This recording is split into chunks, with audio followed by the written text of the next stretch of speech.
Right now, just over there, China is building one of the most controversial bridges in the world. Not because it's big, not because it's expensive, but because one day it could connect mainland China with the islands of Taiwan. That's right.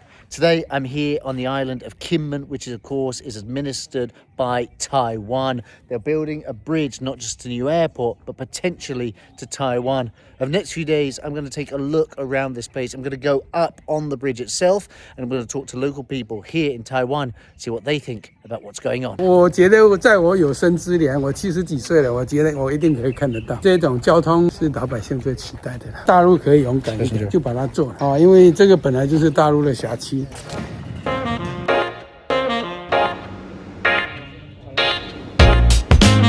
So right now I'm in the first tunnel. It's about 16 meters in width. You can see it's really quite wide.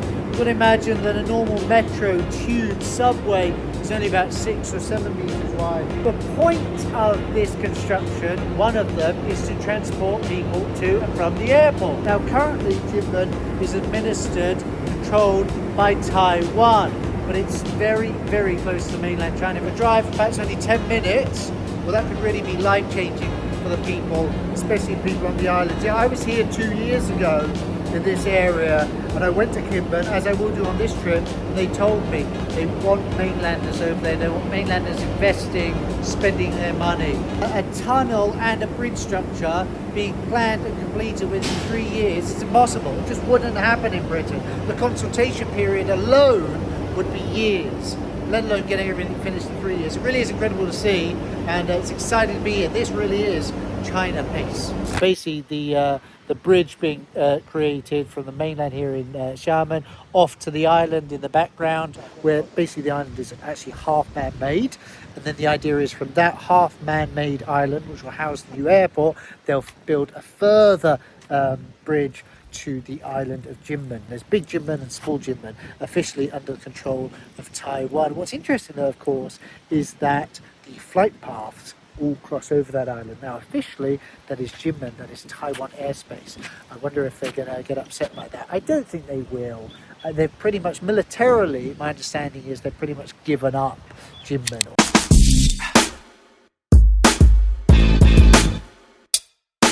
Right now we're in the car, we're going alongside the bridge. The bridge is actually to this side, and if you can see that, obviously it's going to be up high above the water. This is a sort of a temporary road. I've heard there's a lift that will take us up, but honestly I'm a bit scared of heights. This is a real challenge for me, guys. I'm going to do my best to film this for you. Remember to like and subscribe. It really is testing my limits today. But here we are, pretty much in the middle of the sea being between Xiamen Island, so the mainland, and of course the airport, and over there Kinmen. This is a real working construction site, and they're very, very serious about safety here, as you would imagine. So everyone's got the helmet on, everyone's got the high vis on. I haven't right now, but I will shortly, because it can be very, very dangerous. Not only contending with the heights, but also this is a sea with waves, with the tide coming in and out. It can be very, very dangerous work.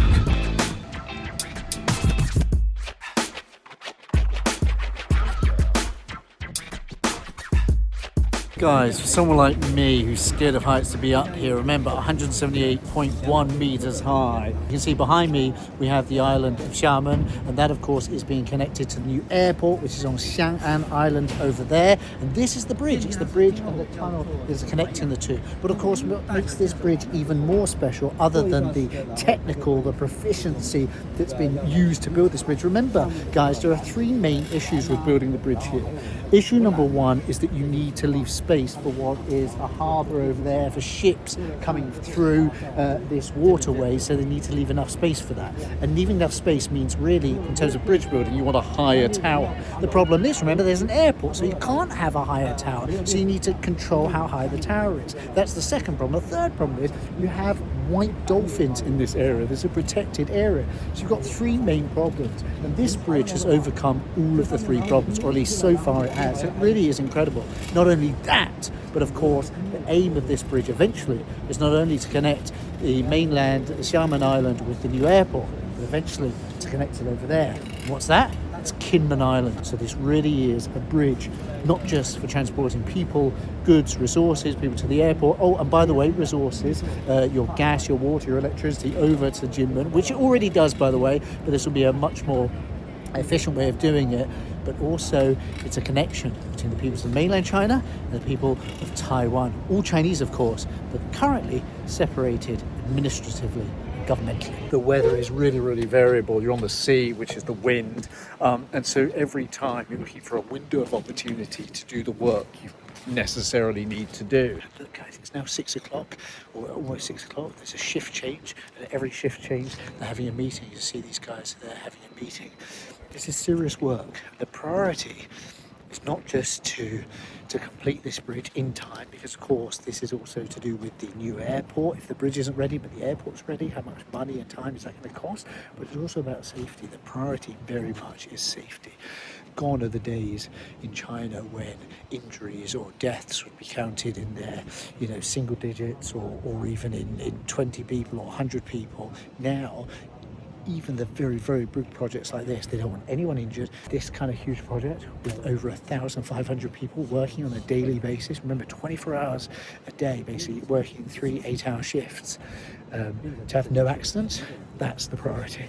And hopefully they can complete it. You can see components being built here in the factory. We're in a place called Zhengzhou, which is about 45 minutes drive away. Of course, a lot slower if you're transporting huge pieces of concrete and equipment for the bridge over to Xiamen, but about 45 minutes drive away. Remember guys, it's produced here, it's driven along to the coast, which is not very far away, and then it's taken actually by sea over to the bridge, where it's placed part by part on the bridge itself. It's really quite incredible. Hopefully we're going to get a chance to look around. As I said, in most of my videos, not many people, so not many foreigners, get a chance to look around places like this. Right now, China is at the forefront of bridge building, really high-end technology. So let's take a look. This is great. You can see behind me, they've got basically the painters in. The painters for this entire, the blocks that basically make up the bridge. The painting is really important, of course, because you're going to be in the sea. You've got to get the concrete finish done. But what's really interesting, of course, is robots now doing a lot of the work. Well, not a lot of work, a bit of the work.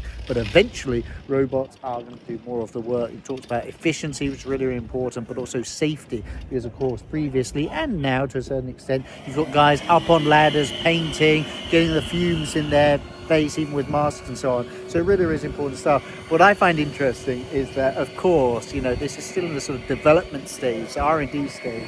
So they've had to manually move it over there. Look, it's all part of research. We're not there yet. You can see, at least here in this factory, this open air factory, step by step, China and this building process, they're using the robots. So it's not just about the Spring Festival gala and dancing, flipping robots and martial arts. It's actually being used in the business place, in the factory settings. And eventually, we're going to see even more. It's really quite ingenious. You can see almost like train tracks behind me, and they're all throughout this factory, this open air factory, so you can transport, eventually, look, I mean, it's basically steel cables, right? But eventually the steel cables become these huge blocks of concrete that support the bridge. And of course, at one point, they're sort of 2,000 to about 3,800 tons in weight. So they're all supported on these sort of train tracks and moved along the system. It's incredible the way they do it. And then eventually they get put on these sort of ships behind me. You can see there. It's actually not a ship. It's more like a floating dock. At this point, I really am. It's incredible how they turn these sort of steel bit by bit. You can see bit by bit by bit over there starts bigger and bigger and bigger and bigger and bigger. And eventually they fill it in with concrete, special concrete, of course, waterproof concrete. And then, of course, they've got the painting. We've seen the machines, the robots today. And then eventually it goes on the floating ship. Almost thing, it's tugged along to the bridge. It's incredible. Max capacity, they can make about 20 of these a month, maybe 21 of these a month max capacity. So it's taken them over about a year to make the sort of the 158 they need for this bridge. Again, we're still talking about the Xiamen and Kinmen bridge. A lot of it, and what first sort of attracted me to this project, coming down and filming, was the connection, the straits, the Taiwan and mainland China, which of course is a story in itself, and perhaps eventually will be connected by this bridge. But what I've been sort of attracted to while being here is just the engineering process, the literally thousands of people working on this project, the billions of dollars spent on this bridge and the technical expertise. You know, China has gone from a country 30 years ago that required German, French, even British engineers to come and help build their bridges. And now they're amongst some of the world leaders, going to places like the Maldives, Mauritius, going to countries around the world, Dubai, not at the moment, to build bridges. It's really incredible to see. You know, last year I filmed in Laos, the Lao-China Railways. I also filmed in Cambodia. The motorway, the highway was built there by the Chinese. It's incredible to see. You know, China is now exporting that expertise, that road building, that bridge building. It's great to see. Right now I'm on the Xiaoshan boat, one of the boats that takes you from Xiamen over to Kinmen. You can see there are quite a lot of people. Now today the weather is really very good, so it's going to take about half an hour. But when the weather's not so good, it's obviously a lot slower. Sometimes they even have to halt the boats when it's really, really foggy, when there's serious storms.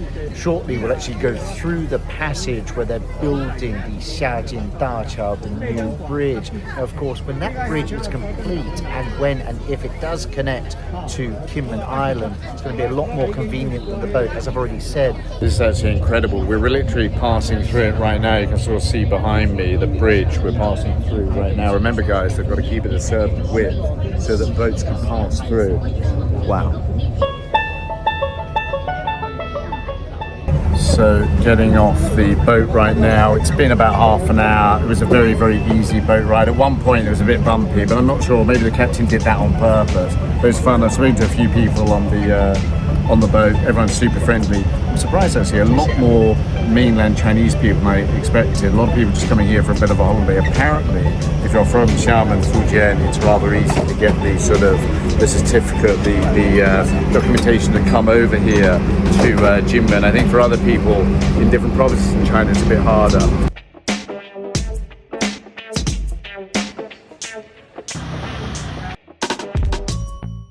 Officially in Taiwan now, so I'm in the Taiwan 7-Eleven. Actually, it is different from mainland China. It is different. More Doritos. I need to get some snacks. I need to get the stuff in. I love it. I love a 7-Eleven abroad. I love it. Brilliant. 你好，请问这是写的什么？连城，盐城，连城，盐城粥是不是？对，粥，本东州，本地的特色吗？本地的特色 ，Let's go. That means local speciality. I mean, it's here in Xiamen, Taiwan, but sort of Guangdong porridge, really quite amazing. Meat, eggs, sweet corn, real sort of clear broth. They low heat it. That's what they say here. This porridge is simmered on a low heat into a translucent porridge, topped with smooth egg flowers on the porridge, rich ingredients, making the most distinctive delicacy of Kinmen. Just read that. It's great to see all this different alcohol. You can see that. 是这瓶吗？对 ，yes，好不好喝？你跟我说。好喝，非常好，你看，保证。 Look at that, guys. I'm buying this for only 170 RMB, just about 20 pounds. Yeah. The local liquor. It's a lovely present as well. Got my 白酒170人民币，现在到金门真的便宜一点。这个同款在厦门300多，所以你有机会一定要来这金门啊，一定要来金门，这巴士。 So what's interesting, and I just learned this at the bus stop there from Li Xianzhang, who told me that actually in recent years quite a few Filipinos, Malaysians, people from Indonesia, Malaysia even, Indonesia especially, coming over to sort of look after older people, come over as carers, helpers, work in the sort of service industries and the hospitals and so on. it does seem like that. I mean, sort of a bit more multicultural. But I guess maybe that's Taiwan in general. I'm not sure. I've only ever been to Taipei, and that was only briefly. We have many international people on mainland China, including myself, obviously, but less in terms of sort of workers, carers. You don't really get so much in mainland China. You get that a lot in Hong Kong, but in mainland China, those people tend to come from the countryside. But walking around here is still incredibly interesting. Lovely weather. Nose is burnt, which is annoying, but it is lovely here. I'd actually like to stay here for a bit longer. You know, come maybe with the family, rent a place, half an hour maybe. Rent a place. Rent a place maybe, stay for a week or so and really just relax and soak it up. I'm really on a day trip today. You can see the reservoir behind me is actually the second reservoir of Kinmen. This newer one was built in 2018. Before 2018, there was no readily available water supply in Kinmen. So what happened in 2018? Well, in 2018, mainland China started supplying Kinmen with water. So there's an underground tunnel, well, piping I should say. It's about 27 kilometres across the water. It's only about 10 plus kilometres, but in total a 27 kilometre pipeline that brings water from mainland China to Kinmen. And it's incredibly necessary because, of course, before 2018, I've just spoken to a gentleman who told me this, even when brushing their teeth, the water felt salty or there'd be a smell to it. So it really is crucial. But you know what? Even that was really difficult for Kinmen because, of course, you know, getting anything from mainland China, there were people that were against that. So originally, I think it was in 1994, they first surfaced the idea. But you see, from 94 up until 2018, over such a long period of time. Why? Because, of course, there are lots of different voices and Taiwanese politics. Put that together with the idea of getting water from mainland China. A lot of people are against that, but eventually in 2018 the pipes were laid and water was brought over from mainland China, and that's where the reservoir, that's where some of the water sits now. Incredible really. So, you know, there is a connection, there has always been a connection with mainland China. This bridge will just be an extension of that, literally an extension. 我觉得在我有生之年，我70几岁了，我觉得我一定可以看得到，一定一定可以看得到，一定我是很有信心的。可是就是说，越早越好啊，因为我是觉得这种交通互通有无啊，供需应求啊，是老百姓最期待的啦。政府就是因为老百姓而存在的嘛。是啊，那大陆可以勇敢一点，就把它做了。是啊，因为这个本来就是大陆的辖区，你从历史来看，从现在的国际法来看，金门也是。Guys, that's the end of it. I think I'm now returning back to mainland China. I'm on this smaller boat than the one we came on, but I'm returning back. And you know what? My final thoughts on everything, including the bridge, is this. I think the bridge will, and it should, bring a lot of hope to the people of Kinmen, a lot of hope to the people of Taiwan, a lot of hope to the people of mainland China, not just in terms of the relations between the two states, but pure economics. I mean, look, I've bought some alcohol, some chocolates, lots of things. Jobs for people, purchasing power, the economy, all of this stuff is really important. We talked about the water today, electricity, gas, all of it can be connected a lot more easily from the mainland China because, of course, it's so much closer than the island of Taiwan. I think it would mean a lot for Kinmen and the people of Taiwan. I really hope it does happen one day. The people here deserve it so much, they want it so much, they'll make so much more money, they have much more access to many things. And you know what, the people of mainland China as well will have access to so many things as well.